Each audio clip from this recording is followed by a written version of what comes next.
Elizabeth Taylor revealed the 6 women she had an affair with. Elizabeth Taylor lived her life like one of her epic films, grand, passionate, and filled with dramatic twists that kept the world captivated for decades. The violet-eyed beauty who married 8 times to 7 different men cultivated an image as Hollywood's ultimate seductress of men, from her scandalous affair with Eddie Fisher to her tempestuous relationships with Richard Burton. But behind this carefully crafted public narrative lay a more complex truth about Taylor's intimate life, one that Hollywood publicists, studio executives, and Taylor herself kept carefully hidden from public view for most of her career. As the years have passed since her death in 2011, biographers, historians, and those who knew her personally have begun revealing a more complete picture of Taylor's romantic history, one that includes significant relationships with women as well as men. Elizabeth was far more complicated than the man-hungry screen siren the studios marketed,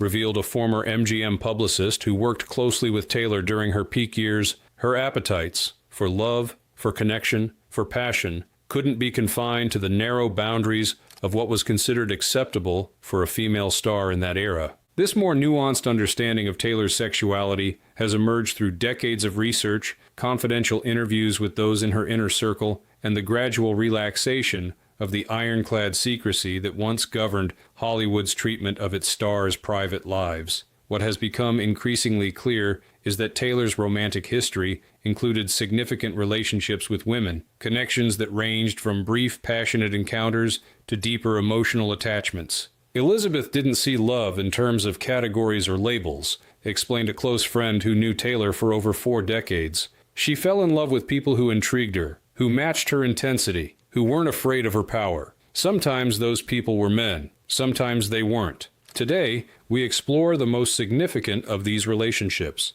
6 women who shared private intimacy with one of Hollywood's most public figures, illuminating a side of Elizabeth Taylor that adds new dimensions to our understanding of a woman who, even in death, continues to fascinate us with her complexity, her contradictions, and her refusal to live by anyone's rules but her own. Elizabeth Taylor's relationships with women reveal far more than just additional chapters in her romantic history. They provide crucial insight into the extraordinary complexity of a woman who lived her life on a grand scale while navigating the oppressive restrictions of her era. In a Hollywood where even a hint of same-sex attraction could end careers instantly, Taylor's private exploration of relationships with women represented not just personal desire, but a form of rebellion against the constraints placed on female stars. These relationships, long hidden behind carefully constructed public narratives about her marriages and affairs with famous men, offer a more complete portrait of a woman whose appetites for love, for experience, for authentic connection were as outsized as her legendary beauty and talent. There'll be no Thursday for us, next week or any other week. I won't let it happen. I'll tear it out of the calendar.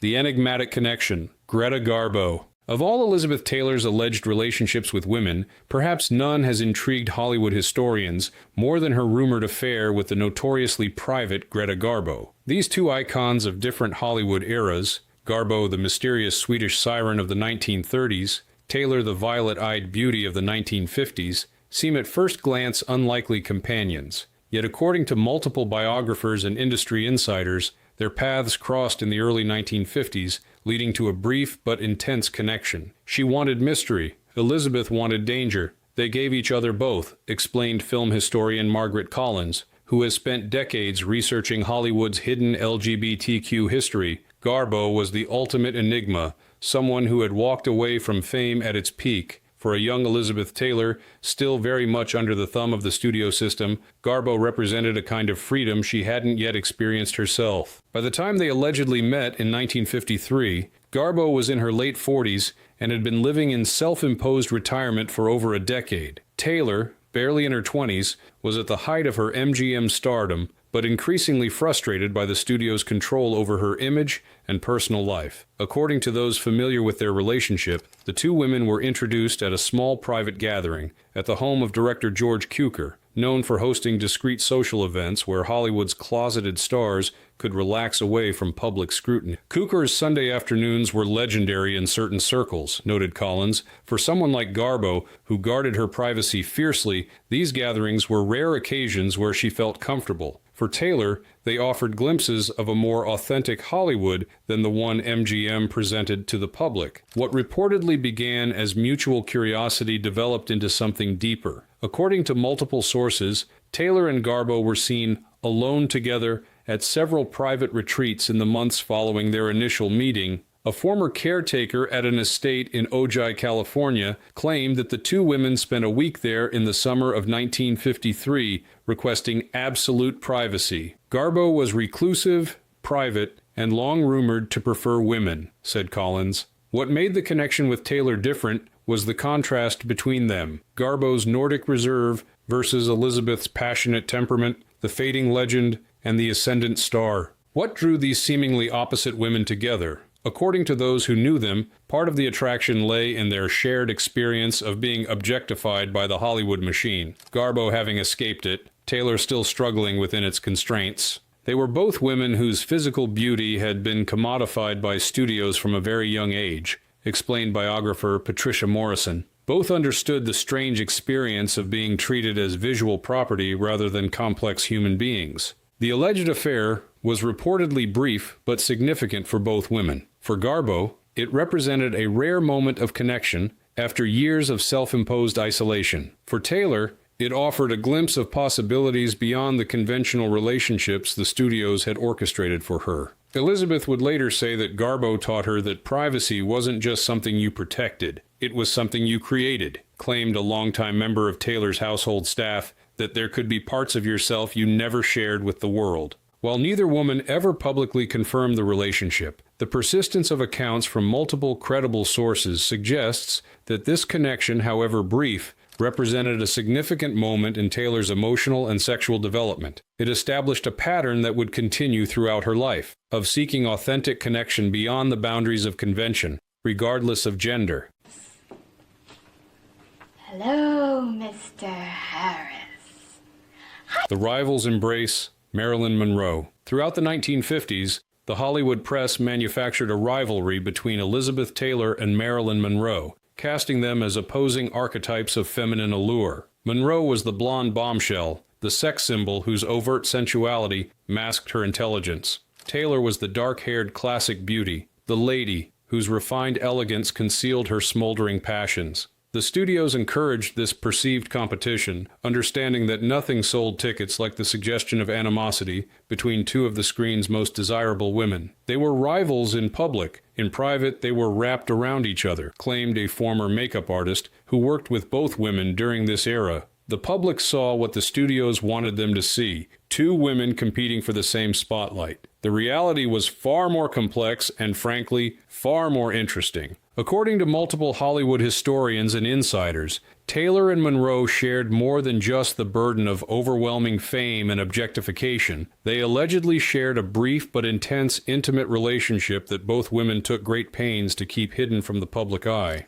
Marilyn was the only person who ever made Elizabeth blush, revealed a longtime member of Taylor's household staff. And I saw Elizabeth through 3 husbands during my time with her. She was never easily flustered, except when Marilyn would call. Then she'd become like a schoolgirl, all nervous energy and excitement. Their connection reportedly began at a private party in 1955, when both women were at the height of their fame. According to those familiar with the event, Taylor and Monroe, who had previously maintained a cordial but distant relationship in public, found themselves alone in a quiet corner of the gathering, away from the constant observation that characterized their public lives. Both deeply insecure, both over-sexualized, and both drawn to forbidden relationships, noted celebrity biographer Thomas Henderson. They recognized something in each other that few others could understand, the peculiar isolation of being desired by millions, but truly known by almost no one. What made the alleged relationship particularly poignant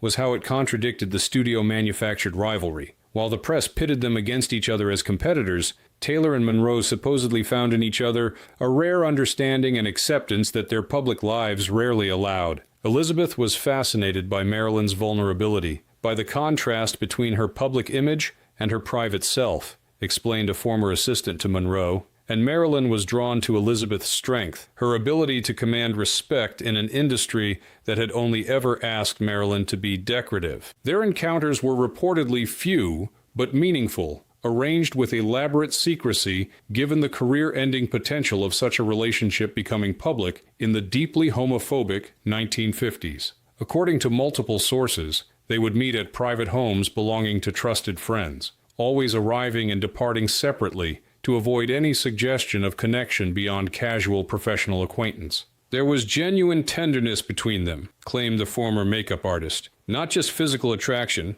though that was certainly part of it, but a real emotional intimacy. They shared things with each other they couldn't tell anyone else, about the pressures of fame, about their troubled marriages, about their doubts and fears and hopes. The relationship allegedly cooled as their lives took different directions. Taylor entering her tumultuous relationship with Eddie Fisher that would lead to her fourth marriage, Monroe becoming increasingly isolated as her psychological struggles intensified. Yet according to those in Taylor's inner circle, she maintained a special tenderness for Monroe throughout her life and was deeply affected by her death in 1962. Elizabeth kept a small framed photo of Marilyn in her private dressing room until the day she died, revealed a longtime household staff member, not displayed prominently. It was tucked away in a drawer she opened daily, but it was always there. She would never speak about it when asked, just smile that sphinx-like smile she had when she wanted to keep something for herself alone. This private connection between two of Hollywood's most iconic women suggests a far more complex reality than the simplistic rivalry narrative promoted by the studios. In each other, Taylor and Monroe allegedly found not competition, but compassion, not jealousy, but genuine understanding, a brief but significant connection that offered both women a rare moment of authenticity in lives largely defined by carefully constructed public images. So did I. The Unexpected Triangle, Montgomery Clift's girlfriend. The deep friendship between Elizabeth Taylor and Montgomery Clift ranks among Hollywood's most celebrated platonic relationships. After starring together in A Place in the Sun, 1951, they formed a bond so profound that Taylor would later call Clift the closest person to me in the world for many years. Their connection was built on mutual understanding and protection. Taylor accepting Clift's homosexuality at a time when it could have destroyed his career, Clift providing Taylor with friendship untainted by sexual expectation. What remained hidden until years after both had passed was the alleged complexity this friendship briefly took on when it expanded to include a third person, a woman who was romantically involved with Clift as part of his public heterosexual facade. Monty was gay, and Elizabeth was his closest female confidant, explained film historian Robert Anderson. What few people knew was that during a particularly difficult period in Clift's life, when he was maintaining a relationship with a woman as a cover, the boundaries between these relationships allegedly became fluid in ways that surprised all three people involved. According to multiple sources familiar with the situation, the woman, whose identity remains protected by those who know her story, was not simply a beard for Clift, but someone for whom he had genuine affection, if not sexual attraction. Their relationship, while not romantic in the conventional sense, represented a complex emotional partnership during a time when Clift was under intense scrutiny from studios concerned about rumors regarding his sexuality. She wasn't just playing a role, she genuinely cared for Monty, understood his situation, and had created a life partnership with him that worked for both of them. Anderson continued, "It was an arrangement born of necessity, but sustained by real connection." The situation allegedly took an unexpected turn during a period of crisis for Clift, following his devastating 1956 car accident that left him with injuries that would affect him for the rest of his life. Taylor, who had been dining with Clift just before the accident, was among the first to reach the scene and famously crawled into the wreckage to pull teeth fragments from his throat to prevent him from choking. During Clift's long and difficult recovery, Taylor spent considerable time supporting both him and his partner, creating a uniquely intimate triangle as they navigated this traumatic period together. Elizabeth was there almost daily, helping with his care, managing visitors, protecting him from studio pressure, said a production assistant who worked with Clift during this period. She and Monty's girlfriend became extremely close through this shared purpose of protecting him. That closeness eventually evolved into something more complex. According to those familiar with the situation, what began as emotional intimacy between the two women gradually developed into a brief physical relationship, one that allegedly occurred with Clift's knowledge and apparent blessing. She didn't want to replace Monty. She wanted to understand what he loved, claimed a member of Clift's inner circle. It wasn't about betrayal, but about connection, about finding comfort during an incredibly stressful time when all three were united in their concern for Monty's well-being. The alleged relationship remained extremely private, even within Hollywood's insider circles. Unlike some of Taylor's other rumored relationships with women, this connection seems to have been known to very few people beyond those directly involved. Never confirmed, but multiple studio insiders have hinted at a strange triangle, noted Anderson. What makes this situation particularly fascinating is how it defies simple categorization. It wasn't just about physical attraction, but about the complex emotional bonds between three people navigating extraordinary circumstances together. The relationship reportedly ended naturally as Clift's recovery progressed and the immediate crisis passed, with all three maintaining close connections but returning to their prior relationship dynamics. According to those familiar with the situation, there was no drama or conflict in its conclusion, simply a recognition that it had been a response to specific circumstances rather than a sustainable arrangement. This episode, if the accounts are accurate, reveals yet another dimension of Taylor's approach to intimacy and connection, one that prioritized emotional authenticity over conventional boundaries or expectations. It suggests a woman whose capacity for love and care couldn't be contained within traditional relationship structures, who found ways to express affection and provide support that defied simple categorization. She didn't want to replace Monty. She wanted to understand what he loved. This perspective offers insight not just into this specific situation, but into Taylor's broader approach to relationships throughout her life, an approach characterized by curiosity, emotional openness, and a willingness to follow connections wherever they might lead, regardless of social convention or expectation.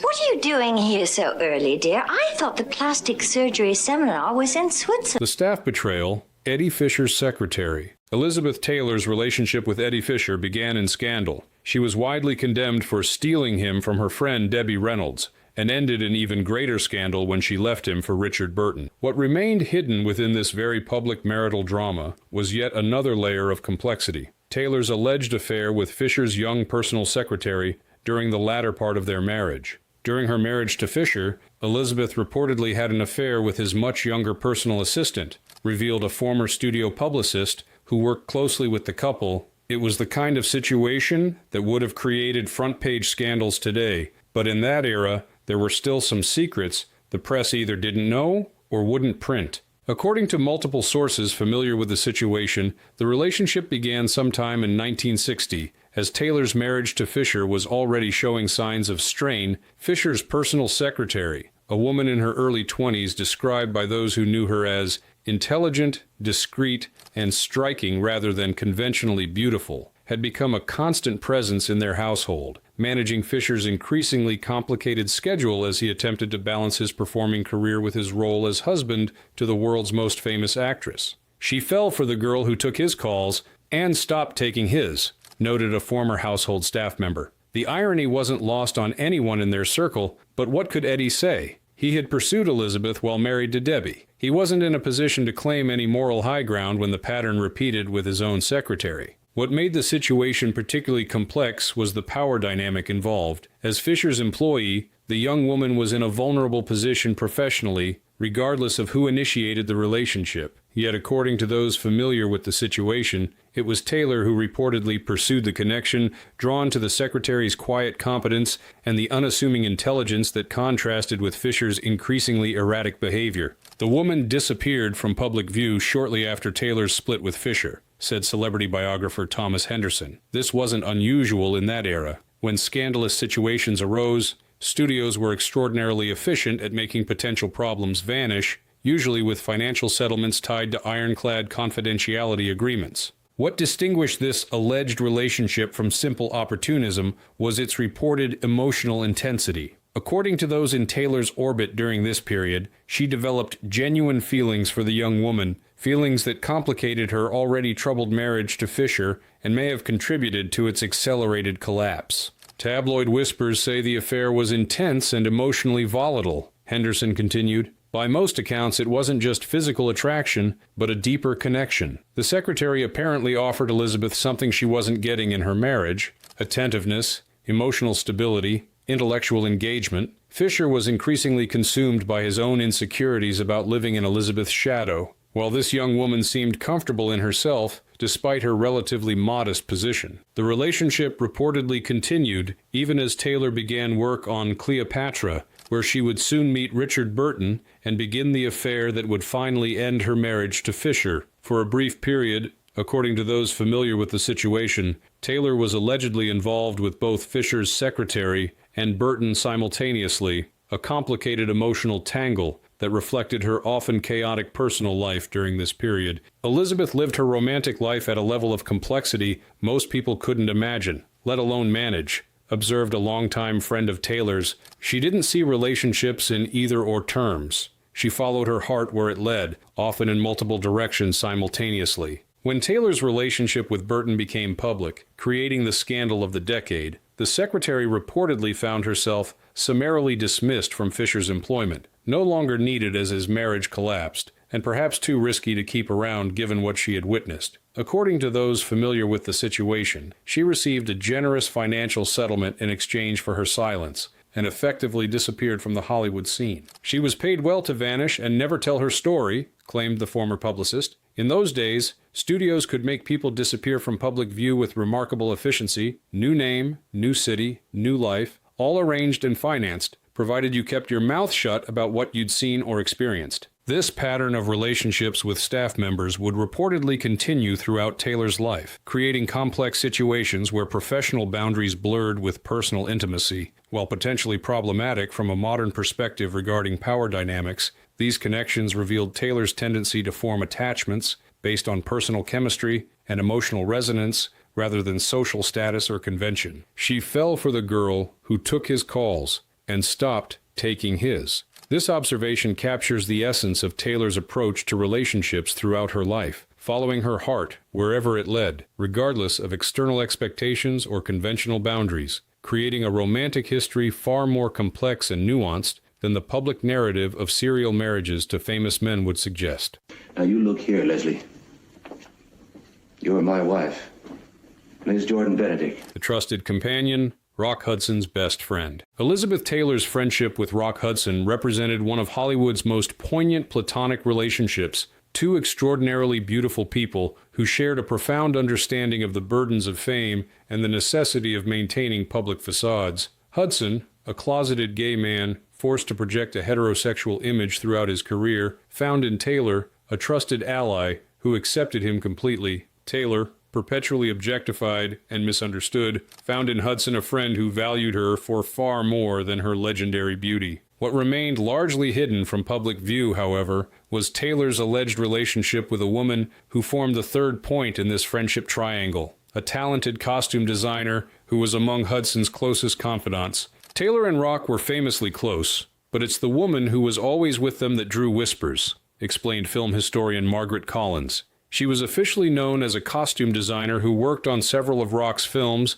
but within their private circle, she was much more than that. She was his emotional support system, his trusted confidant, and eventually, allegedly, Elizabeth's lover as well. According to multiple sources familiar with their relationship, the woman, whose professional contributions to Hollywood costume design were significant in their own right, had been part of Hudson's protective inner circle for years before Taylor entered the picture. As one of the few people with whom Hudson could be completely himself, she occupied a uniquely trusted position in his life. When Taylor and Hudson became close friends during the filming of Giant, 1956, this costume designer was a constant presence, initially serving as a bridge between them, then developing her own independent friendship with Taylor. According to those familiar with the situation, what began as a friendship eventually evolved into something more intimate. She and Elizabeth reportedly shared a travel companion arrangement for several years, noted Collins. In an era when female stars were expected to be perpetually available to male attention, having a female travel companion was actually a practical arrangement that provided both companionship and protection. It allowed Elizabeth to travel with someone she trusted implicitly, who could shield her from unwanted advances and provide emotional support without the complications that came with male escorts. This travel companion arrangement allegedly developed into a romantic relationship that continued intermittently for several years, conducted with extraordinary discretion, given both women's public profiles. According to those familiar with the situation, Hudson was not only aware of the relationship, but supportive of it, seeing in their connection an extension of the trust and affection that defined his own friendships with both women. One ex-assistant claimed, "It wasn't about labels. It was about intimacy on her terms," said Collins. This seems to have been Elizabeth's approach to relationships throughout her life, following authentic connections where they led, without feeling constrained by conventional categories or expectations. What made this relationship particularly significant was its longevity compared to some of Taylor's other alleged relationships with women. While many were brief encounters or short-lived affairs, this connection reportedly continued on and off for several years, creating a stable emotional attachment that paralleled some of her marriages rather than simply complementing them. The relationship allegedly cooled naturally rather than ending in conflict, with both women maintaining a lifelong friendship even after the romantic aspect had concluded. According to those familiar with the situation, there was never any animosity or drama surrounding the shift back to friendship, simply a natural evolution of a connection that had always been based primarily on mutual respect and affection. One of the most telling aspects of this relationship was how it integrated with Elizabeth's public life, observed Collins. Unlike some of her more secretive connections, this woman was openly part of her social circle, photographed with her at events, included in gatherings with other celebrities. The romantic nature of their relationship was carefully concealed, but the woman herself was hiding in plain sight as a close friend and trusted colleague. This pattern of maintaining intimate relationships within her professional circle reflected Taylor's practical approach to navigating the constraints of fame. By developing connections with people who already had legitimate reasons to be in her orbit, she created spaces where privacy was possible, even within her very public life. One ex-assistant claimed, "It wasn't about labels, it was about intimacy on her terms." This observation captures the essence of Taylor's approach not just to this specific relationship, but to intimacy throughout her life, prioritizing authentic connection and emotional resonance over conventional categories or social expectations, creating a personal life as complex and multifaceted as the extraordinary woman herself. You use the face. The flicker of an eye can be a whole sentence. And the household confidant, her own housekeeper. Throughout Elizabeth Taylor's very public life, with its multiple marriages, health crises, and constant media scrutiny, her homes represented crucial sanctuaries where she could momentarily escape the relentless attention that followed her everywhere else. Within these private spaces, her household staff played roles far more significant than their job titles might suggest, becoming surrogate family members who witnessed the real Elizabeth behind the public image. According to multiple sources familiar with Taylor's household arrangements, one such staff member, a housekeeper employed during the late 1960s, allegedly developed a relationship with Taylor that transcended professional boundaries and became deeply personal, even intimate. Elizabeth reportedly had a live-in housekeeper whom insiders said she was closer to than any husband during a stretch of loneliness, revealed a former member of Taylor's entourage. This wasn't just friendly employer-employee affection. By multiple accounts, it evolved into a genuine romantic relationship that lasted nearly 2 years. The relationship allegedly began during a particularly difficult period in Taylor's life, following her first divorce from Richard Burton in 1974. Having lost the great passion of her life and still recovering from various health problems, Taylor reportedly found herself deeply isolated despite her fame and fortune. According to those familiar with the situation, the housekeeper, described as an attractive woman in her 30s with a quiet dignity and discretion, provided emotional support that gradually evolved into something more intimate. Gifts, private travel, even alleged shared hotel rooms, noted celebrity biographer Thomas Henderson. The pattern became obvious to anyone in Elizabeth's inner circle. Though it was kept completely hidden from the public, the woman would accompany Elizabeth on trips, allegedly sharing her suite while officially registered in a separate room. They would spend evenings alone together when Elizabeth declined social invitations. The household staff understood the situation without it ever being explicitly acknowledged. What made this relationship particularly significant was how it reportedly provided Taylor with a rare sense of normalcy and privacy during a period when her life was otherwise defined by extreme public attention and scrutiny. According to those familiar with the situation, the housekeeper represented a connection untainted by fame, fortune, or Hollywood politics. Someone who had no agenda beyond genuine affection. She wasn't just a maid, she was a companion, and the one person who didn't ask for anything she didn't already have, claimed the former entourage member. Unlike the men in Elizabeth's life, who often seemed to want her fame, her money, or the status of being Elizabeth Taylor's husband, this woman apparently wanted nothing beyond the relationship itself that was incredibly precious to Elizabeth after decades of people wanting pieces of her. The relationship reportedly ended when Taylor reconnected with Richard Burton, eventually remarrying him briefly in 1975. According to those familiar with the situation, the housekeeper was let go with a generous severance package and strict confidentiality agreements. After being dismissed, the woman was given a very generous settlement, an NDA, Henderson explained. This was standard practice in Hollywood, paying handsomely for silence about the private lives of stars. The settlement allegedly included a house in a different state, financial security, and legally binding commitments never to discuss her relationship with Taylor. This pattern of relationships with household staff appeared repeatedly throughout Taylor's life. According to multiple biographers and insiders, the unique intimacy created by sharing daily life with someone who sees you at your most vulnerable, without makeup, without public persona, often literally naked, created connections that sometimes transcended professional boundaries. Elizabeth's homes were her only true sanctuaries, observed a longtime friend of Taylor's. The people who shared those spaces with her saw the real woman, not the movie star,